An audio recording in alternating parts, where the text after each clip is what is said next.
Welcome everybody to the weekly Zera Shimshon shir from Yosef Lange. I know I was a bit late this week. We had a lot to do last week, and it's Sunday, so it's still Gimel Elul, and I'll do Parshat Shoftim. I found a really nice piece, and there's a really good schooler this week also, and I'll share with you some interesting facts also. Hang in there. So this is talking about judging according to the situation. Okay. Shoftim v'shoftim titen lecho b'chol b'sharecha asher Hashem Elokecha nasheh lecho l'shvatecha v'shoftu es ha'am mishpat tzedek. You shall set up judges and law enforcement officials for you in all your cities that Hashem, your Hashem, God, is giving you for your tribes, and they shall judge the nation with righteous judgment. I think the Iker word we're concentrating is Shoftu es ha'am. Ha'am means the nation. Okay. The verse begins, you shall set up judges and law enforcement officials for you, and should have ended the same way by writing, they shall judge you, and not they shall judge the nation. So it switches. The tense, the person. Why do you need to write the nation at all? The verse just easily have said, they shall judge. You would have understood that the Torah is referring to judgment for a nation. Who else are going to judge? After all, who else will be talking about? Furthermore, the Torah could have written that they should judge righteously instead of judge the nation with righteous judgment. A little switch in the letter, the meaning of the words. But what are we discussing here? Or what we are discussing here is a situation in which the judge must pass a ruling that seems wrong and unfair, so as to ensure that justice is served. So if we find such a case where the Chizda confronts Mari bar Isik, it's a Gemara in Bava Metzia Daf. I want to look it up, 39a. Mari bar Isik was a tough guy. He was a mobster, a reputation. He questions Reb Chizda about a certain ruling that he had issued. Is that the correct ruling here? He asks, are you being fair to me? Reb Chizda replies, this is how we rule when it comes to you thuggish and violent people such as you and your friends. Boom. Even though according to the normal rules of the court, there should have been a different ruling. Since Reb Chizda was familiar with the people involved and knew that Mari bar Isik was a violent and dangerous person, he ruled differently so that Mari bar Isik would not be able to take advantage of the system and use the defendant's fear of his violent nature against him. Reb Chizda, as a seasoned judge with an intimate understanding of the case and the people involved, knew that this ruling was the only way to ensure that justice would be meted out in this particular case. So the verse writes, they shall judge the nation. Here we emphasize again, ha'am. The aggressive and inferior ones amongst Bnei Yisrael are referred to on many occasions as the am. Like for example, in Bamidbar, ha'am kimisayninim. The nation was looking for complaints. The Torah is stressed that they judge the nation with righteous judgment. A judge should make sure that justice is served, even if it means circumventing what some may consider the normal methods of justice.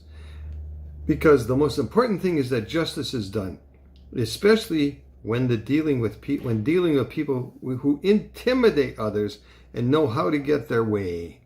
Okay, in those cases, the judge must be creative and use the power at his disposal to ensure that people with criminal intent and tendencies do not abuse the system for their own benefit, and that righteous justice is dispensed to all concerned.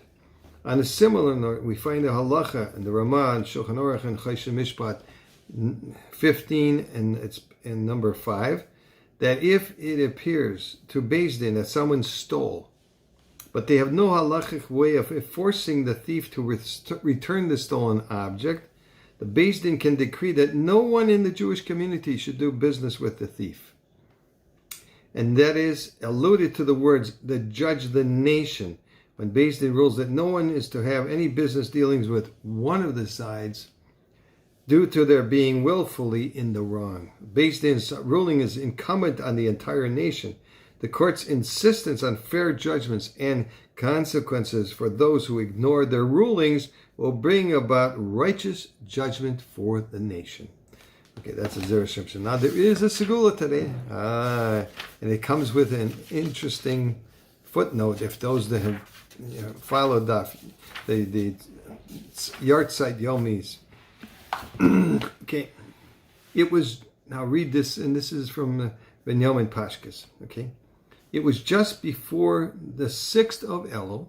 Now, that day might not sit up in anybody's memory. It's a few days before Parshat Shoftim, and I wanted to do something extra special to commemorate the Yartzeit of the Zera Shimshon, which fell out on that day. Okay, so the Vav Elul, the 6th of Elul, is the Yartzeit of the Zera Shimshon. So light a candle, give tzedakah, say a special prayer, and beg for whatever segula you want. I put together a newsletter that was significantly larger than the one I normally put in. And I decided that we could also distribute it more widely 1 week at shuls all across Borough Park and Williamsburg. As everybody knows, when a person is trying to do a good thing, the Yetzer Hara comes and does his best to get in the way and slow things down. A million different things happened that Friday, and I understood that the extra special Yartzeit edition would only be ready to leave the printers on Friday afternoon. Significantly complicating an already busy state. But if the papers had already hadn't been on time, the distribution would have been taken care of. But now it was mid-Friday afternoon, and just the thought of taking on such a giant task by myself was extremely daunting. A yid git zich an etza, okay? And I began mentally reviewing the list of people whom I could call to come and help me do this important and difficult task. I felt some hesitation before you put somebody in a situation where he is kind of compelled to help you. You want to be sure that he's really okay with it. I narrowed the list down. I might call and decided and try my good friend Rabbi Ari Resnick, which is a pseudonym. Not only has a warm spot in his heart for the Zera Shimshon, but also as a Baal Chesed par excellence. Rabbi, I said when he answered the phone, this is your Chaver Binyamin Pashkas calling you to ask you, are you interested in doing a mitzvah? When he heard what I needed for him to do, he didn't hesitate. He merely asked me where we should meet. He drove over to the printers, began helping me move the stacks of Torah papers into the car. After we finished loading the vehicle, we began our arduous task of driving around to every single shul and mikveh in Brooklyn and Williamsburg. You know that what traffic is like on Friday afternoon. Those who haven't experienced it, you're not missing anything. In the congested streets of Borough Park. But Rabbi Ari smiled his way through the stress of the beeping horns and triple parked cars, and the two of us worked tirelessly to carry out our self-appointed task. Spending hours distributing Torah sheets all over Brooklyn was fine with me, but I knew exactly what I was getting myself into and chose to do it. But Ari had gone out of his way in every sense of the word. This was not his project, and he was not the type of person to spend an entire Erev Shabbos jumping in and out of his car. Yet he had done it with a smile. When we finished the job and we were driving home, I said, Rabbi, I have no doubt that you will be rewarded for the tremendous effort you invested today to spread the Torah of Zera Shimshon. I feel sure that you will see major bracha in your life in the near future. We parted a few minutes later with a warm handshake and the wishes of good Shabbos, and now began getting ready for Shabbos. We hadn't been apart for 1 hour when Rabbi Ari called me. Long time no see, I greeted him. You missed me already? Binyamin, he said, you're not going to believe this. What happened? Okay. You know that I play music for a living, right? Go on. And in my field, clients normally book for you for a job months in advance. It's extremely rare for somebody to call me for a job a week in advance. If that happens, it means that something fell through and there's an emergency. Anyway, that's exactly what happened 10 minutes ago. Someone called me and asked me if I was available for a job next week. The unexpected business came my way so soon after we finished distributing the Torah of Zera Shimshon around Brooklyn, and so soon after your beautiful bracha, seemed the type of coincidence that you needed to know about. Of course, Binyamin was very moved by the story and not surprised.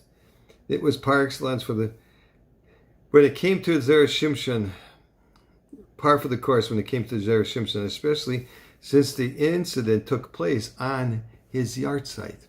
So everybody will have a wonderful day and be blessed. And don't forget, light a candle on Wednesday, Tuesday night, which is Wednesday, the Vav Sivan. Just make sure I'm righty. Vav Elo. And make sure that I'm right, that I said the right day. I think it's Wednesday. Okay, everybody have a wonderful week and a blessed week. And is blessed by the blessings of the Zera Shimshon should fill all Klal Yisrael. Called to.